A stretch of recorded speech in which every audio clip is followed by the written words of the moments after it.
How many free speech organizations are there in Canada? Well, there's a lot that call themselves free speech and free press. If you look at their names, the Canadian Civil Liberties Association, civil liberties are their middle name.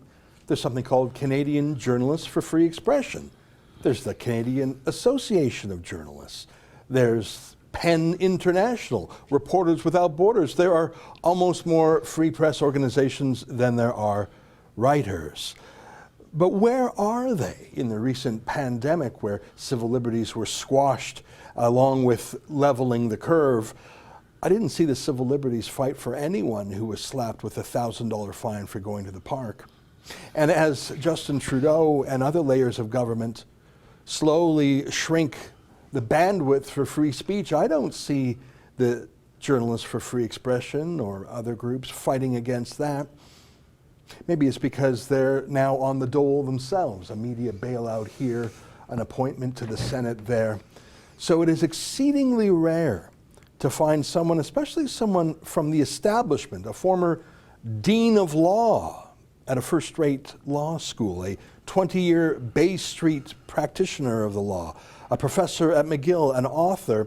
It's very rare to find someone to come out with a full-throated defense of free speech, but I am delighted to say we have found the unicorn, and he joins us in studio now. His name is Philip Slayton. He's an author and a lawyer, and he has written a new book called Nothing Left to Lose, an Impolite Report on the State of Freedom in Canada. It's so nice to have you here. Thank you, Ezra. I've never been called a unicorn before. I've been called many things, but never a unicorn. Well, because a unicorn is so rare, one wonders if it even exists. Well, I exist, certainly. Well, I'm glad of it. Now, I had the pleasure of reading an early manuscript, confidential review copy sent to me by your publisher, Ken White, and I have to disclose that I even play a cameo role in your book. You mentioned twice. I know. Well, thank you for that. Favorably, both times. I read it. Some of my battles against free speech battles are fought in many different forums, whether it's a law society telling a lawyer he can't speak out, or a human rights commission saying you can't use this or that offensive word. That's quite true. I mean, I think part of the problem, Ezra, and I discuss this, as you know, of course, in the book, is this ingrained habit of deference to authority that Canadians have. I mean, we defer to authority if somebody has a big title or wears a fancy uniform or somehow is president of a bank. We naturally and instinctively defer to them. They must know something we don't know. They must understand something we don't understand. Therefore, we should essentially do what they say.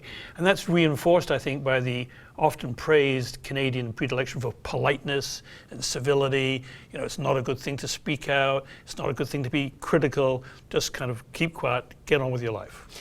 I think we saw a lot of that during the pandemic. There was a lot of experts who were trotted out who we had never heard of before, but they called themselves expert, maybe they called themselves doctor, and everyone did exactly what they said, and then they flipped their position and we did exactly what they said again. Wear a mask, don't wear a mask, go outside, don't go outside. And the deference to anyone who wore like a high priest's wizard hat was shocking to me. Well, I agree with that. And I think there's an added problem in this particular case, the case of the pandemic, and that is it's so complicated. The science is so uncertain. The statistics are so suspect.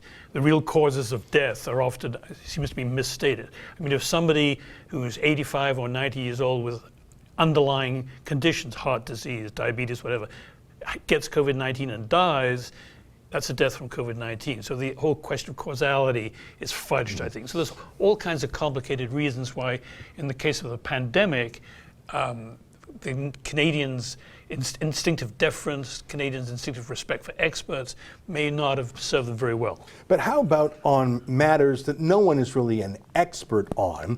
Like, for example, political ideas. We can each have a legitimate idea, and just because someone's a PhD in this or that doesn't mean they're a better thinker. In fact, it might mean they're worse. For example, the mania that's sweeping even Canada on race relations. I think Canada is one of the most harmonious countries in the world, especially when you compare it to any other one. And yet the kind of rigid groupthink and the narrowing of opinions allowed, that's not because, I mean, you could say it's because the issues are complex, but I don't think it's about experts or complexity or risk. I think it's just, we've lost the reverence for individuality, the odd eccentricity. I mean, there used to be a time where we appreciated someone being a bit quirky, a bit funny, a bit odd. That was sort of a character. And now we hate anyone who is out of step with the mainstream.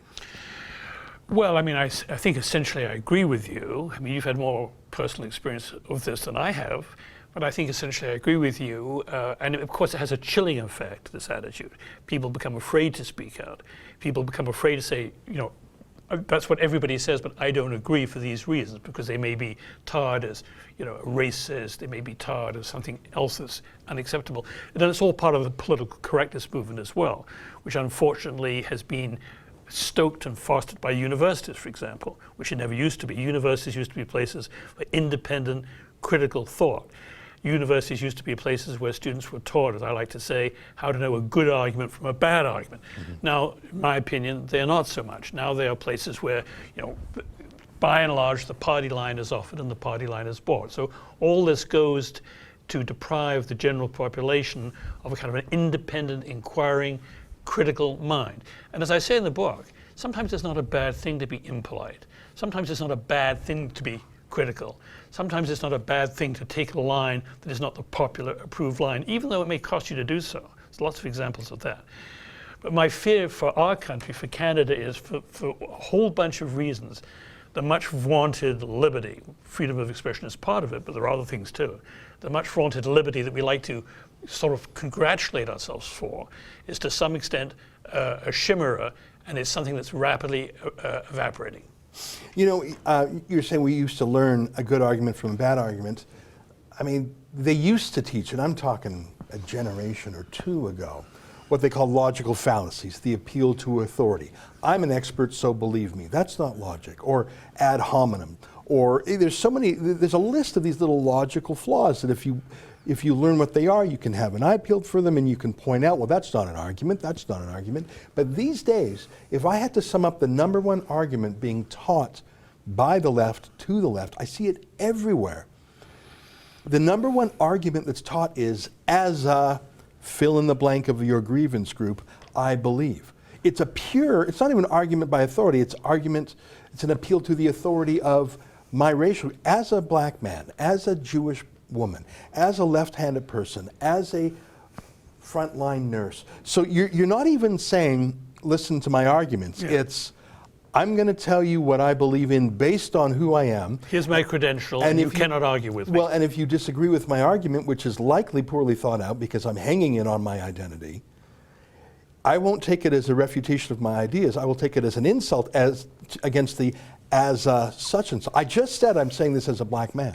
Yeah. I just said I'm saying this as a Jewish woman. And you're disagreeing with me? So you are negating my blackness, my Jewishness, my womanness, so it's a trick, it's a trap, it's an unfairness, and it's a baiting.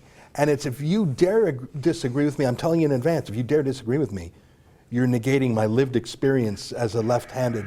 Well, I think actually, Ezra, it even goes beyond that. It goes to the point where, for example, you cannot question or disagree with or even really comment on, let's say, a black person talking about the black experience, or an indigenous person in this country talking about the indigenous experience, or whatever, the Jewish woman talking about the Jewish female experience. Because if you're not one of those, and if you're not one of those, you cannot understand, so the argument goes, you cannot understand how they feel, how they think, and you're not qualified to offer an opinion.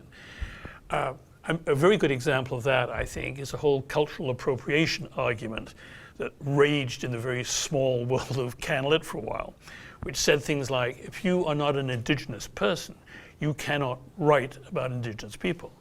If you are not a whatever, you cannot write about the experience of those people, which to my way of thinking negates the whole kind of intellectual integrity and history of writing.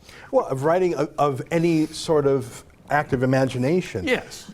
Of all fiction itself. Oh, how can you write about Star Wars? You're not actually living on this planet. Like, it's so absurd. Yeah, or suppose a farmer in Saskatchewan who never left Saskatchewan wrote a brilliant novel about the Holocaust. And people would say, it doesn't matter that it's a brilliant novel. doesn't matter that it shows an extraordinary understanding and sensitivity. This man did not experience the Holocaust, therefore he is unqualified to write about it. So, I mean, that whole movement in Canada, Joseph Boyden was to some extent, for example, a victim of that. He wrote novels like Black Spruce about the Indigenous experience, and then someone said, well, wait a minute, is he really an Indigenous person? He claims to be. Let's look into his background and see. Can you imagine that, doing a genetic test on whether or not your book was good? So it pervades, I think, many aspects of Canadian life. And it's, to me, worrying, and that's why I sat down and wrote this book about that and many other things, which in various ways erode our liberties in this country, our freedom in this country, if we properly understand what freedom means. You know, I remember growing up as a kid in college. I was in political clubs, and there was a real custom of having debates. And it was just expected that every political party would attend the debate. And there was even sort of a speaker's corner when I went to school, University of Calgary. And there were large assemblies where students would have debates. And if you refused to attend, it was not even so much that you were a chicken, it's that you weren't serious about being in the public debate. It was you were expected to participate, and it was an honor to be asked, and if you declined, it was sort of a surrender. These days, I don't think there are debates like that anymore, because deplatforming is the response, and I think it's mainly a leftist response. I have never seen a conservative, and let's just go specifically, I've never seen a member of the Conservative Party, I've never seen a pro-life group, I've never seen a right-of-center speaker try and deplatform a leftist. Maybe I've missed it, but it feels like a one-sided thing. If it's a two-sided thing, correct me, but I know lots of conservatives who want to debate. I'm one of them. But deplatforming has ended the concept of a debate. Well, I think from what I know, what I understand is mostly a phenomenon of the left, but not exclusively a phenomenon of the left. If you have a counterexample, I want to hear it. I can't bring one readily to mind, but I think there's one or two that I mentioned in the book. But beyond that, the underlying phenomenon is you cannot speak. I will not listen to your ideas because of who you are. But not because of the validity of your ideas. Let me give you an example. Because of who you are. Global warming, the theory of man-made global warming. Yes. It's a scientific theory. It's more, I think it's more than a theory. Okay. I mean, you could say the theory of gravity is more than a theory, but I hope it's a fact, because if not, we're going to float that's away. Right. There are, you know, the BBC, the CBC, just to give two state-run broadcasters as an example, they have explicit editorial policies never to interview skeptics. Well, that's clearly wrong. But I'm saying it's not based on the personal identity of the spokesman. For example, Dr. Patrick Moore, the co-founder of Greenpeace, amazing credentials, wonderful man, big heart. So he's personally inoffensive in every way. But it's because of his ideas that they will never give him a platform. So it's not just... Yeah, when I say because of who they are, I don't mean tall, short, white, black. I mean the whole makeup of the person, including their ideas and commitment to particular principles. But I think it's clearly wrong. I mean, I personally believe in global warming, and I think it's, despite all the other trouble we've had recently, it's the great challenge, difficulty, fear of our age.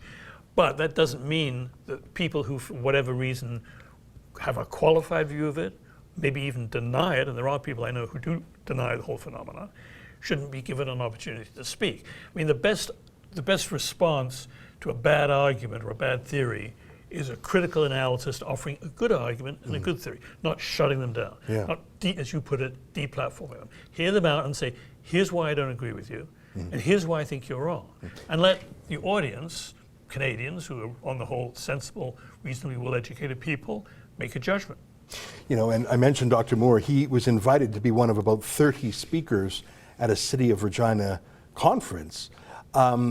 But he was the one who was a skeptic of the theory of man-made global warming, so they deplatformed him. One voice out of 30 was too much for this conference. I mean, I'm not familiar with that particular incident, but I think if it happened as you describe it, it's clearly a mistake. I mean, if somebody has a bad theory, a bad argument, don't take the platform away from them. Put them on the platform, let them speak, let them say what they have to say, and judge them as you wish. But I know how it works because I've seen it, and it's come from me more than once. The mob comes to your house. It's a lovely little house, but it's quite flammable. And they've all got their pitchforks and their torches, and they say, hey, we're going through the neighborhood, finding out if you're on our side or the demon's side. So you've got about 30 seconds to tell me, will you pick up your torch and come for the enemy with us, or should we torch your house too? So it's a domino effect of them going through and saying, are you with this guy? Tell me now, because if so, we're going to make you an enemy. And so like in the city of Regina, everyone said, oh, the mayor, the alderman, the conference, oh, geez, don't come for me. Yeah, go after Dr. And I'm just giving you an example of how it works. Well, Please don't come for me. I'll join with you and kick the tar out of this bad guy. Well, I think in a way what you're talking about, or what I hear, is social media. I mean, so for example, somebody can be overnight on social media tried, convicted, and hanged without any opportunity to present their own case, to defend themselves appropriately. Often this trying, convicting, hanging is done by people who don't even really understand the facts, don't understand what happened. Sometimes, if an opportunity is subsequently given to have a real trial with real evidence and real legal protection, it turns out they were wrong. But lives are ruined. Mm-hmm. Lives are ruined. People are destroyed by Twitter mobs, the kind of mob you talked about, but in this case on Twitter or other forms of social media. That's deeply concerning to me. It happens on social media, but I think it happens in real life too. I mean, I think journalists often are the worst. They call up an institution, a debate, a platform, and they say, oh, I noticed that your conference has this odious person. My deadline's 5 p.m., you tell me which side. Journalists call up Facebook and Twitter all the time as little tattletales, little hall monitors, and say, I'm writing a story on why you're allowing a Nazi that I've just judged to be or why you're allowing a global warming denier at your conference. My deadline's at 5 p.m. Hey, Facebook, let me know if you're going to deplatform him. So it's not even journalism. It's not scolding. It's tattling. It's a form of activism posing as journalism. That, I think, is a form of censorship out there, because these companies, even TikTok, the Chinese company, is now terrified of being called unwoke. They recently banned Tommy Robinson from a Chinese company. You know, the country of Tiananmen Square. Oh, Tommy Robinson, he's too spicy for us. Well, I mean, I do think, in general, as you're suggesting, as you're describing, the climate for people who have views that are in, let's say, a distinct minority, who have views that may be somewhat eccentric, have views that are not favored by those who run our society and run our government. The climate for those people is very bad. It's a combination of all kinds of things. Social media, I think, is important in this, but it's very bad. And it takes someone of considerable courage to say something that they know is going to be unpopular, that they know is going to expose themselves to criticism, even physical danger. That takes a lot of courage. And once people with views that are unpopular, once people with views that are in a distinct minority, whatever those views may be, once they shut up because they're scared, then we are in serious trouble. That's when our democracy dies. That's when we live in a state which is essentially authoritarian. And it's extremely dangerous. And I think there's been a failure across the board in Canadian institutions and Canadian life when it comes to protecting those people and those ideas. In all kinds of respects. I won't go through the whole long list, it's all in the book, but it's a bad thing. You look at young people, my grandchildren, for example, they don't really, I mean, it's inculcated in them. They know they've got to be careful what they say. They know, for example, my eldest grandson is just about to go to university. When I went to university, it was like an opening up of a whole new life, where you could speak your mind, where you were respected for what you had to say, when people wanted to engage in discussion and debate. That's not the way it is now.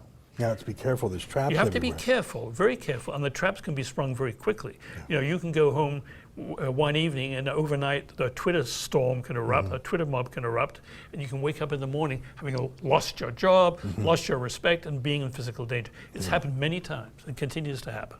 Well, tell me some of the chapters in the book. I mean, I did skim through the copy that Ken sent me, your publisher. What are the other things that you cover in the book?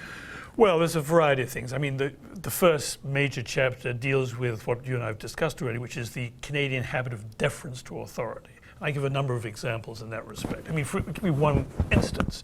I talk about how the Canadian Supreme Court, the Supreme Court of Canada, is to some extent revered, certainly not questioned. And the judges who are, by the way, appointed, they're not elected, as you well know, they're appointed and decide fundamental questions of social policy, public policy in this country. Really the big questions, if you look at the history of the court and the judiciary generally since the Charter of Rights was enacted. But that court, our court, the Canadian Supreme Court, the judges on that court are treated with extraordinary deference and respect, seldom questioned even by the legal profession. Whereas in the United States, for all its flaws and all of the criticism you can level at it, the US Supreme Court and its judges is very much kind of a vibrant, almost participatory body, where, and part of the mainstream, the judges go on television, they give lectures, they write books, they're part of an evolving, dynamic environment. But in Canada, we have this habit of deference. That's one example. I talk about how universities, as again we touched on this earlier, how universities no longer see as their mission giving people the intellectual tools that you need to lead a life as a responsible, concerned, inquiring, participating citizen. They no longer teach you how to know a good argument from a bad argument. And God knows there's a lot of bad arguments out there. No longer teach you how to say, well, wait a minute, you say that, but I'm not sure I see why you say that. I'm not sure I see the premises behind your argument. I'm not sure I see the evidence behind it. The universities don't do that. There's been a failure to some extent of the candidate world, particularly in the cultural appropriation area. The police, I talk about the police. Human rights commissions, particular favorite of yours, I know, who tend to see a breach of human right around every corner and tend to characterize as human rights things that may be important, but they're not human rights, and so on and so on and so on. You know, by the way, one other thing I'll mention too, and that is the increasing, because it's come to the fore in the pandemic, the increasing power of the executive branch, which in our country means essentially the Prime Minister and the Premiers of provinces, to do what they want to do, to ignore the legislature. I mean, when was the last time the Parliament of Canada met in any serious fashion? Yeah.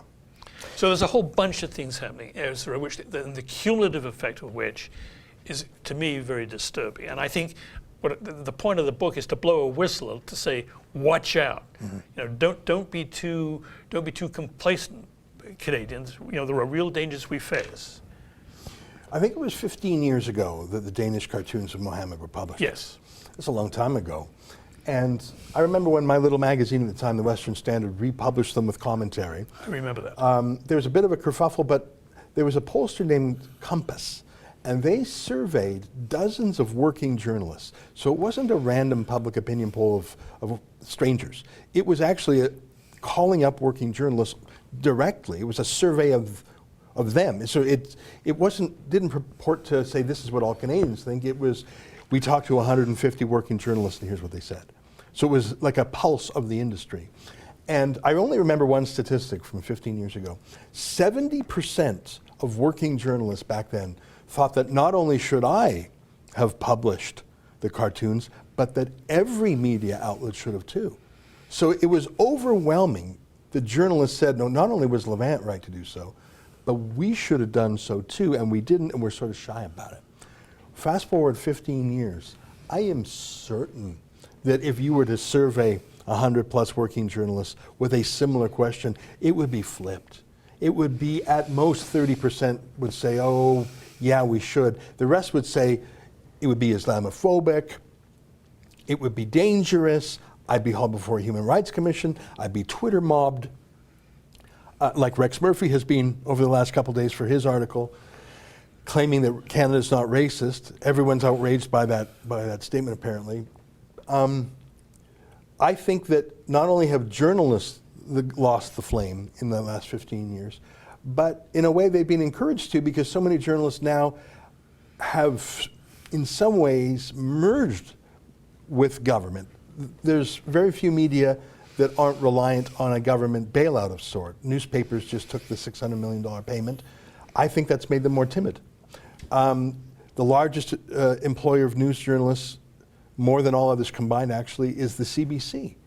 So I think that you've actually corrupted the independence out of Canadian journalists. What do you think of that?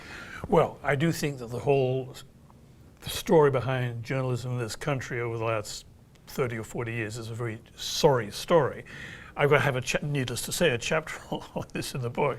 Sometimes I think I have a chapter on everything. And I talk about how journalists, independent journalists, for a long time were an essential and vital part of really not the government structure, but the way we governed ourselves, the way the country ran. The fourth estate, right? The famous fourth estate. And they had an essential role to play. Their role was to keep everybody honest. Their role was to be the cop on the beat.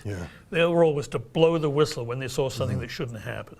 There was a famous journalist in the United Kingdom who was asked why so many British journalists went to the United States and were successful, became very successful. And he said it's because of the attitude that the attitude that British journalists had when they interviewed a politician. They went into the room and their basic attitude was, why is this guy going to lie to me? What's he going to lie about? Deep skepticism, a deep attitude of show me, tell me why you say that, prove it. And that has served us all very well when you had a cadre of journalists doing that. Those people have largely gone now for various complicated reasons, and they've been replaced by the Twitter mob. The social media mob. Which is the opposite about speaking truth power. It's about being a bully of the moment. Being the bully of the moment, exactly right. Where you can say things without any real argument, without any real evidence, and before you know it, it'll be retweeted thousands of times, so you've got something going. Boris Johnson, now the Prime Minister of the UK, he's been a writer for a long time, and I remember a wonderful piece he wrote. He said, we need a gutter press to keep the gutters clean. And I thought, you know what, that's so true. And he was making a defense for the most extreme form of snoopy, gossipy, tabloidy journalism, but there's some truth there. And I don't think we have much of that spirit left in Canada. Very little. Except some pockets on the internet, but those are stamped out rather quickly. I mean, the other thing about the traditional newspaper back in the old days was there was some kind of serious quality control. I mean, you had an editorial process. You had an editor who would look at something and say, no, you know what, you haven't convinced me on this. You've got to take it back, rethink it, make some more phone calls, and so on. So there was some substance to the process. There was some credibility to the process, which certainly doesn't exist on social media. I mean, it's essentially a catastrophe. How does the average citizen figure out what the hell is going on? Where does the average citizen get his information? Where does he get opinions that are credible, that can be relied upon? Where does he hear good arguments? Where do they come from? How do you know? How do you know, Ezra, what's really happening? Who do you believe? Well, that's a question that we can apply to our entire lives and every aspect of it. And for me, the answer is we have to think for ourselves and be the judge of that. I remember there was an epiphany I had probably in my early 20s, and it was any story in the newspaper that I actually knew firsthand about. I could spot all the factual errors. Every story I knew about, they got something wrong. So imagine all the ones I don't know about. And I learned to look at the byline, who wrote it. So I learned to be a skeptic at an early age. I think the internet forces us to take that skeptical approach to everything. And by the way, I don't think that the CBC, for example, or the Toronto Star fare too much better than an accomplished blogger, Twitterer, YouTuber who has built up a following because of his quality. I think that things sort themselves out in the market of ideas fairly quickly. Well, I mean, another thing that I've certainly noticed over the last while is increasingly the media, certainly the traditional media, and also to some extent social media, no longer really provide us with factual stories. They no longer present facts. They're full of opinions. I mean, you pick up one of Canada's major newspapers, I won't mention anyone by name, and what you find is a compendium of opinions. Everybody's got an opinion on something. We've all got opinions. I've got opinions. And you find a collection of these opinions. But where do you find the facts? Where do you find the dispassionate, objective reporting on facts so you know what happened and you can then formulate your own opinion and not buy into somebody else's or reject somebody else's, but formulate your own opinion? Well, I think that's one reason why people are rejecting newspapers is because people say, well, my opinion is just as good as that opinion and I don't have to pay $1.50 for that opinion. Well, Philip, it's been a pleasure to get to know you a little bit, and I'm always interested in books published by your publisher, Ken White. Yes. He was an early writer and editor of Alberta Report way back in the day, Maclean's Magazine in its heyday, Saturday Night, and the National Post, all of those magazines and newspapers at their peak. So he really was one of the greats, and I'm delighted he's in the book publishing business. And when he sent me the review copy of your book, I thought, this is amazing, this is so great, and I would like to encourage our viewers not only to read it for its own sake, that's obviously why you read a book, but I think we got to support the unicorn and his equally rare publisher. If there is a publisher and if there's a former dean of law who is willing to make the case for freedom of the press and freedom of speech, not only should we read it to learn from it, but we should read it to support the project. So I personally, even though I have a review copy, I'm going to personally buy a copy online. Good man. Well, my pleasure. And we're going to have a link under this video. And buy it because you'll like it. I read it. But also buy it because, for God's sakes, there's enough books on the other side, don't you think? We ought to support the one guy who's doing the books on our side. All right, there you have it. Well, Philip Slayton, what a pleasure to have you in today. Thank you, Ezra. It's been a pleasure. That's an excerpt from my daily show, The Ezra Levant Show. Every day I do a monologue on the news of the day, then I interview an interesting guest, and then I read my hate mail. You gotta subscribe. Go to rebelnews.com.